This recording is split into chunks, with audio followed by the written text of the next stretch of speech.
Smile, John. Good evening.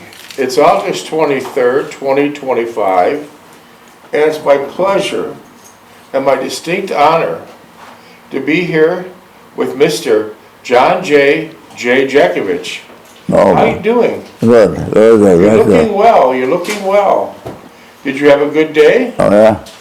Mr. Jeckovich was born in 1925, and now we're knocking on the door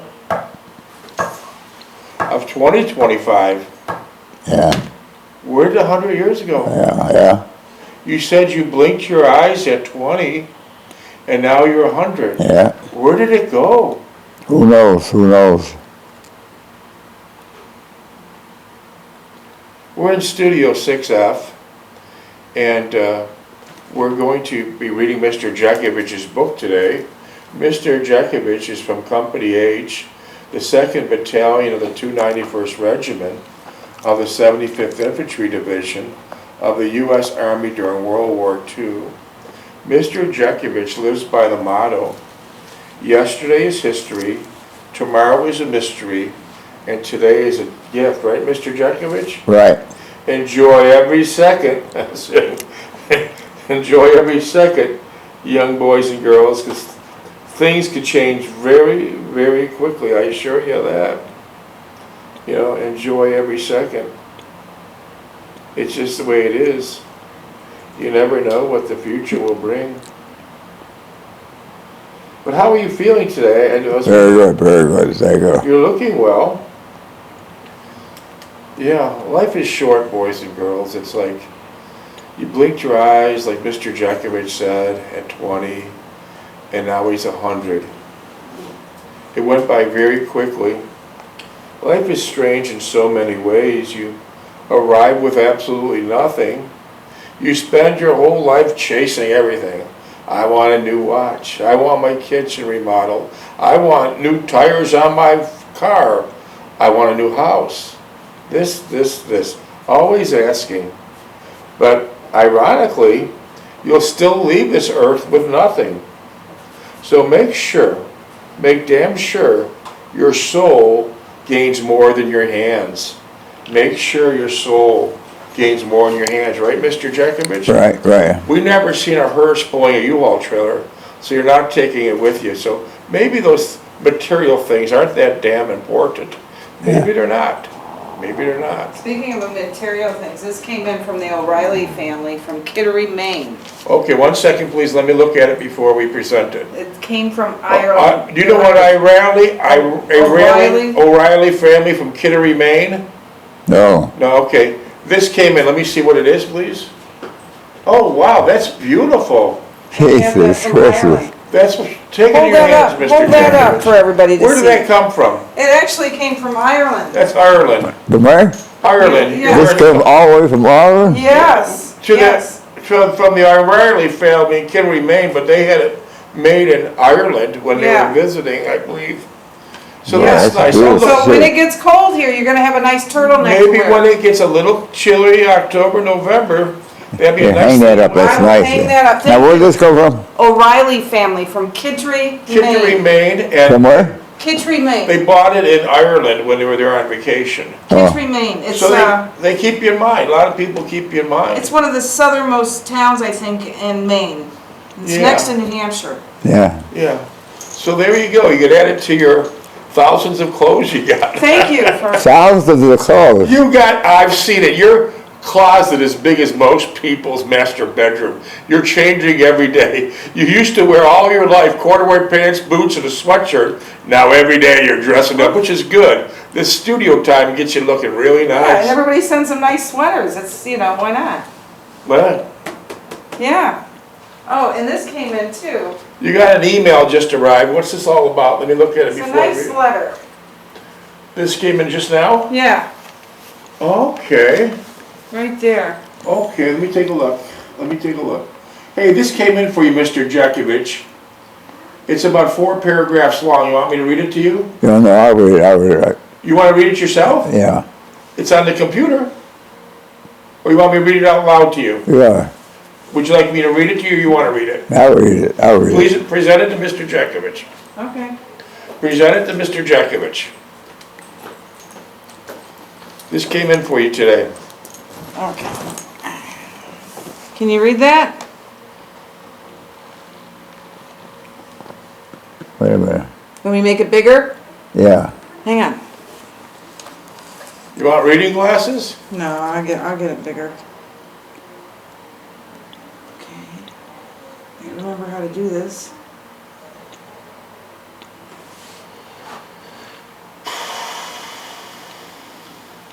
Okay. This is an email to Mr. Jeckovich. We haven't read it yet. Let's Mr. Jeckovich read it for the first time.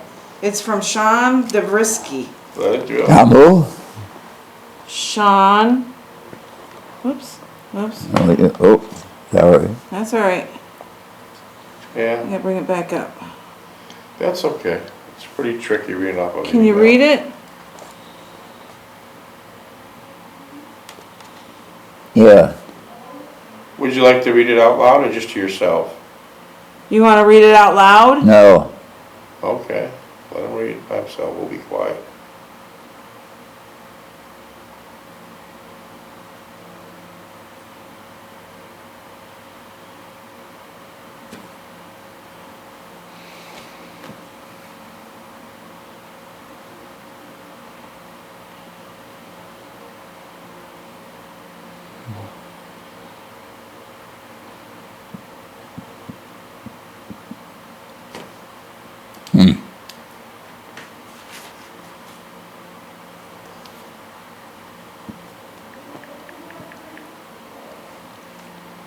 What's this now?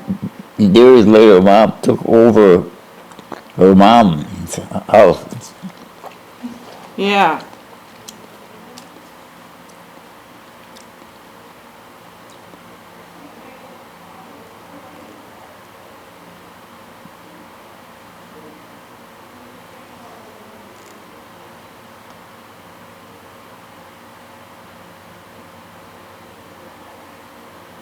Anyways, it's a nice letter that he's sending to you. Isn't that nice? Yeah. Okay? Let me see what that.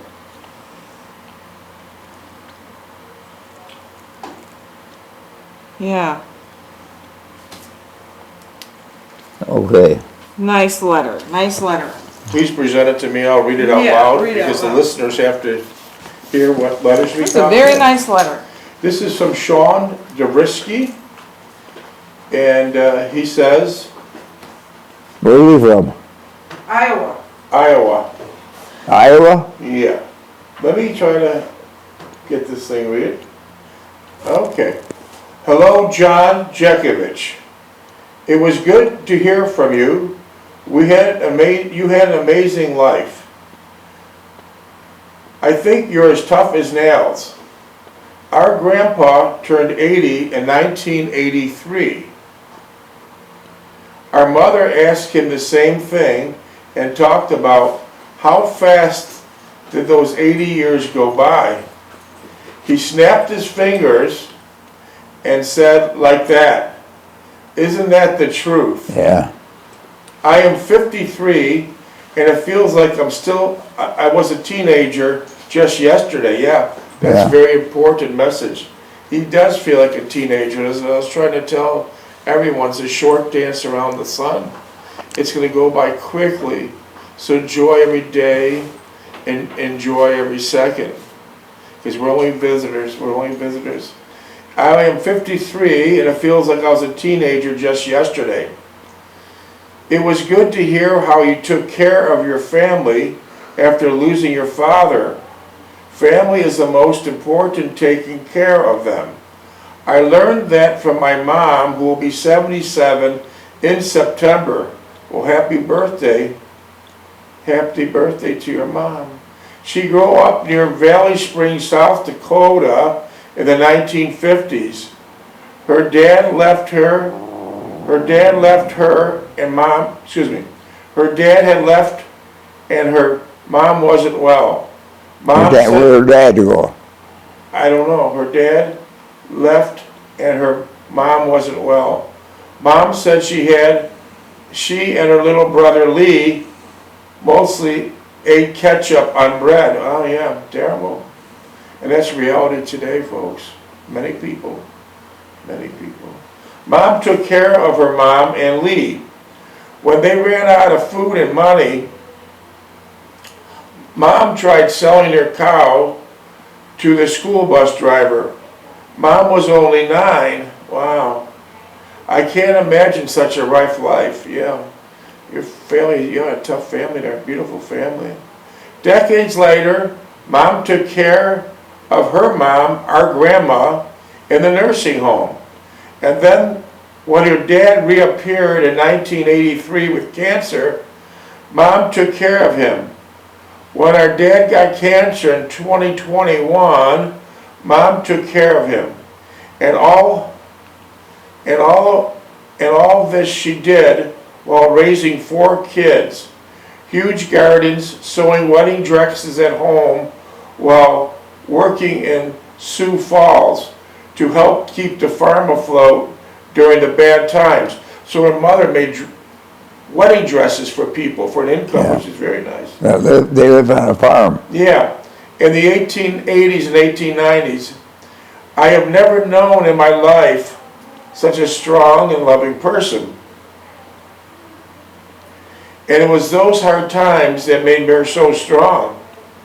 I see that also. I see that in you also, John Jeckovich. How hard times made you strong as well. Yeah. Your mother was tough, and you seen hard times that made you tough, right? John Jeckovich, I want to thank you for sharing your stories. Both my brother and I love history, especially the Revolutionary War, Civil War, and World War II. There is no greater history teacher, stand by, there is no greater history teacher than hearing firsthand from those who lived and experienced it personally, like you have. I only had one family member who survived World War II, and he really never talked about it like you do. Well, Mr. Jeckovich only spoke of the war approximately 2 years ago. Prior to that, no one knew he was a frontline combat infantryman. He was my great uncle Rich Den Hartig. As a kid, I remember his left arm was gone from the shoulder. Yeah. What happened to the shoulder? His uncle was a World War II veteran. His name was Rich Den Hartig. And he remembers that during the war, his uncle lost his arm from the shoulder. He lost it in Britain. He was a B-24 and B-17 engine mechanic. He had his arms hanging out of a truck window during an air raid blackout and got sideswiped by another truck. Oh my God. Oh boy. That's terrible. Oh my God. Wow. I guess they don't give Purple Hearts for that. They should. I hope you and are having a great day. Sean DeVries, Dune, Iowa. That's a beautiful letter. Yeah, very nice. To the interviewer, thanks for doing this, but let him talk. What'd they say? I like that. He said, to the interviewer. Let me read that again. That's good. To the interviewer, thanks for doing this, but let him talk. So they want to hear you more. Yeah. That's a beautiful letter. That was a good letter. Yeah. So we have a different name. We have, in the email, it says Sean Davrisky. And over here, It's a different name? let's see, we have Sean DeVries. Oh, okay. So go by his real name, okay? Dune, Iowa. Yeah, Okay. yeah, that's nice. So remember, interviewer, let's talk. Let the old man talk. Let the old man talk. Okay. Yeah. All right. Why don't you read a little bit more of that book Just a there? minute. That's good advice. That 15 really is. minutes. Huh? 15 minutes. We never asked you this, Mr. Jeckovich. You got drafted because you didn't want to get enlisted, because you didn't enlist because you wanted to spend some more time with your mother. Yeah. And by getting drafted, you probably have the worst job in the world, frontline infantry, Yeah. what you got, and that was a sacrifice. But do you remember the day the draft letter came in the mail? The draft notice, do you remember that day? You were selected by your neighbors. It was selected by your neighbors, is that what it said? Yeah. But was it delivered by U.S. mail? Yeah. And near your sidewalk, at the side of your house, is where your mailbox hung, right? Yeah. Who picked up the mail, your mother or you? I did. And then tell us your exact feelings when you read that letter. What happened? Well, I guess I'll be going. Is that all you said? Yeah. I guess I'll be going. And did you read it to your mother, or did your Yeah. mother read it herself? Yeah. How did that happen? Did you read it to your Well, my mother? mother was upset. She was very upset, yeah. Yeah. So do you remember what this letter looks like? Tell us more about this letter.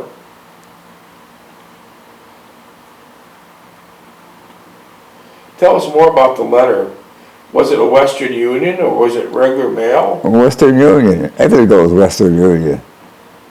It was all Western Union. Yeah. And that was in your mailbox waiting for you, right? Yeah. Wow, that's amazing. No, they don't put Western Union. They don't put a mailbox. They deliver it. So this was, okay, explain it to us. Tell us, it was hand delivered? The Western Unions don't go to the mailbox. They got delivered personally. Uh-huh. So when you got your draft notice, it was hand delivered? To you personally? Yeah. Wow. And then by the time you got drafted, how many days was it before you had to go in? I say a month. A month? And where did you leave out of? I left out of Buffalo, New York. Was that on a train or a bus? Bus. Wow. That's amazing, Mr. Jeckovich. Did you know anyone from Niagara Falls that was going with you? No. They were all complete strangers, right? Yeah. Wow.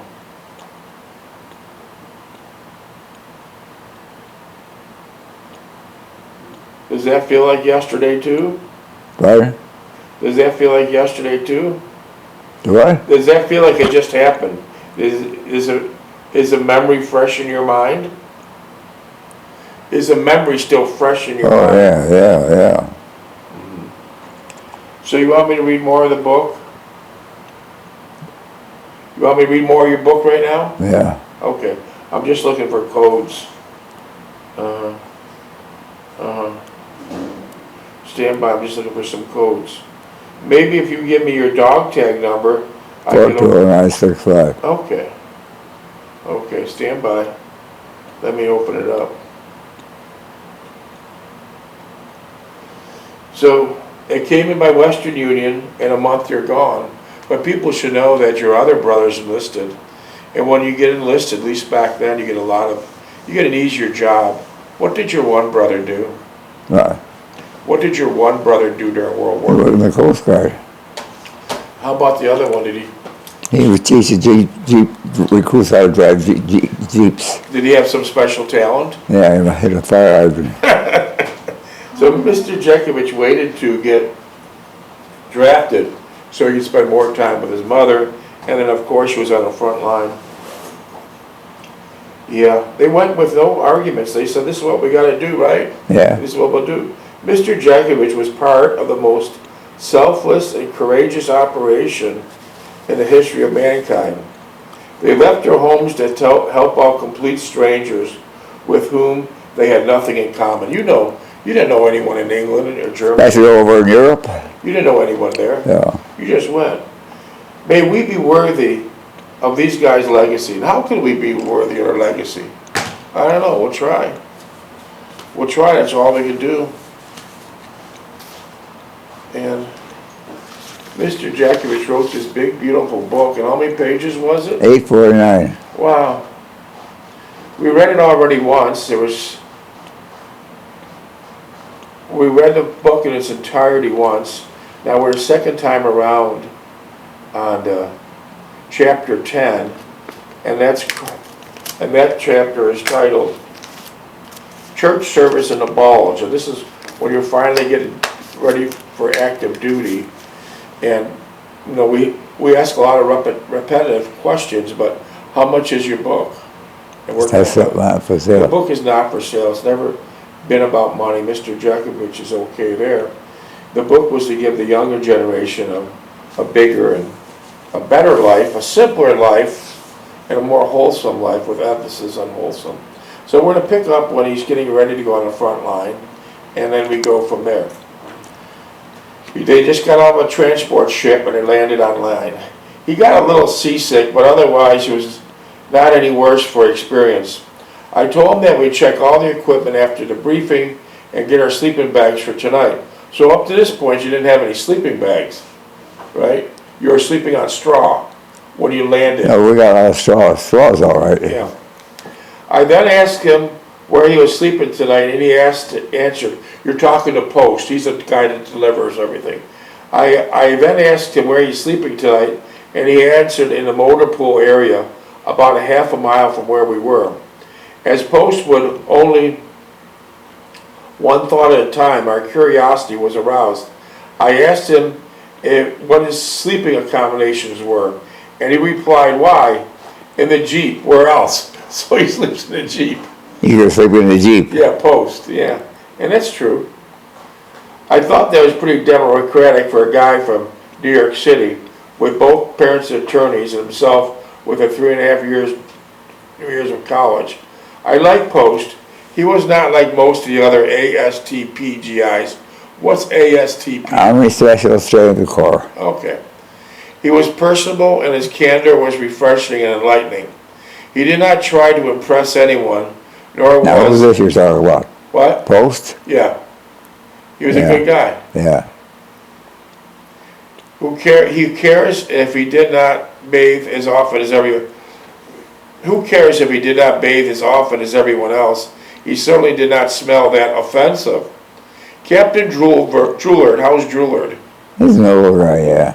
Drove up in his Jeep. As he stepped out with his driver, I noticed they were both wearing the new type Army combat boots the Army was beginning to issue to a select few. It was a high-top shoe similar to the conventional boot we were wearing, but it also had 4 or 5 inch leather band added to the top of it with 2 strappings and buckles. It was much superior to our old type boot and much warmer and drier. Yeah. Did you ever get that new type boot? Oh, yeah, yeah. You got one? Oh, yeah. Eventually we got him, yeah.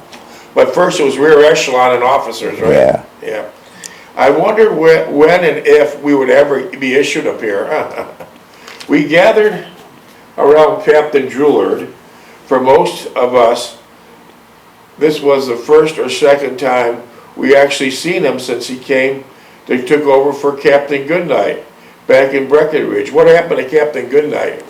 Well, he was an athlete, star football player, and when we went overseas, they pulled him out. Yeah. He didn't go overseas. Hi, Homer. All right. Nice to see you. Good evening. Nice to see you. Okay. For most of us, this was the first or second time we've actually seen him. So most of the top brass you didn't see in the beginning. No. And then they would board 40s and 8s for our trip up to where the war was. Okay, that's interesting. As we talked, his mannerisms and demeanor made me dislike him even more. So you didn't like Droulard, huh? Yeah. You didn't like Droulard, huh? Captain Droulard? No, he was a dude. As he talked, his mannerisms and his demeanor made me dislike him more than ever. He would look away from us as he talked, and everything about him bespoke the fact, everything about him bespoke the fact that Well, he wasn't a good line officer at all. he was. What finally happened to him? Huh? What finally happened? Well, when we were overseas, he didn't go. He disappeared. Yeah. Went back to the States. Yeah. Like you said about Patton. They nicknamed him Blood and Guts, and how did that go? Who? Patton, he said Blood and Guts. His blood and our guts. I I was right in his guts. Yeah, yeah, I get it. The fact he did not have our best interest as a personal commitment. He certainly did not exude the virtues of a leader, much less a company commander in a line outfit. I hesitated to conjecture how we would make it out of here in the next few weeks with a CO like Captain Droulard. No platoon leader, no platoon sergeant, over the hill in his age and stamina, and much of the rookies from ASTP and Air Corps. So that was a bad situation. You had no leadership. No. Right? I shuddered to thought as I gazed at Lape with his glasses off and his mouth half opening, listening to our great leader. After the briefing, Frink and I went with Post to where our Jeep and trailer were. It was a disgusting sight. The Jeep was loaded with mud and grime, and the trailer had a foot of water on top of the tightly drawn tarp. We panned the water off the top of the tarp with our hands and carefully unfolded it. Surprisingly, the equipment was dry and looked the same as it had when we packed it at Haverford West. So that's the first time you've seen your equipment since Haverford West, right? Yeah. You're out without your equipment now. But at this point, everyone has a weapon with them, right? Huh? At this point, everyone has a weapon with them, right? I had a weapon when I was in the States, Ned one. Okay. Okay. The sleeping bags were dry, and it was here that Fink told us that the sleeping bags would no longer be used in a combat area. How come? I know what? The sleeping bags, now you got your sleeping bags, but now they said you can't Well, use you can't get in there, you zipped up, and if you had a hard time getting out. Yeah, you'd be a target. Yeah. So now you waited all these weeks for your sleeping bags, and now you can't use them. Yeah. Leave it to the Army. So what'd you do with them? So what'd you do with all the sleeping bags? Use it on the bottom, use it on the Okay, so use them as a blanket or, or a comforter on the bottom or something. Minutes, please. 2.5. Okay, so the sleeping bags are too dangerous, and then he was told to collect them and turn them in to the supply sergeant. So now, you waited all this time for your sleeping bags, now you have to give them back. Instead, a blanket roll would be issued to each man to be used when practical and safe. It was with this disdain and regret that we collected sleeping bags to give to Fink, never again to feel warmth and comfort. So that was pretty much how the Army operated, right? Yeah. You wait, and then you give them back. Was Lape, before he got killed, was Lape a good soldier? No, no. What was wrong with him? Well, he wasn't street smarts at all. So he should never have been on the front line. Well, no, they pulled him out. He should have been he was ASCP anyway. What does that mean again? ASCP? What is Huh? that? What is that? Yeah, Army Self Training Corps. So that was He was really, going to school. He was in college. Yeah. so that was really, imagine how many soldiers that shouldn't have belonged on the front line because they didn't have the ability or street smarts, should have been on rear echelon, right? Yeah. And how many on the rear echelon that could be good fighters should be on the front line? Yeah. You know? A lot of politics, if you know the right person, you can stay in rear echelon. Yeah. And if you don't, what do you do? Front line, right? Yeah. You can't say anything. Can't say anything. First wave of D-Day. You know there wasn't any Senators kids on that first wave. No. Yeah. No Senators kids on that first wave of D-Day, right? Wow. So the weather was the coldest winter record when you finally got to the front Yeah, lines, right? yeah. Could you describe the conditions, what the landscape looked like, what the snow looked like? It was cold and damp. But describe, what do we see? Just all woods? No houses? Just What all- is this now? In Battle of the Bulge, was it just all woods? Or did you have barns and, There was a little family in there. There was a farm family there. minutes? 30 seconds. 20 seconds. Wow. Did you spend much time in barns? Oh, yeah. Did you spend much time in houses? No houses. 10 seconds. How come? You couldn't zero out on them. They zero out all the houses out. They what? They zeroed all the houses Okay, so you out. would've been shot. Yeah. We'll pick it up tomorrow.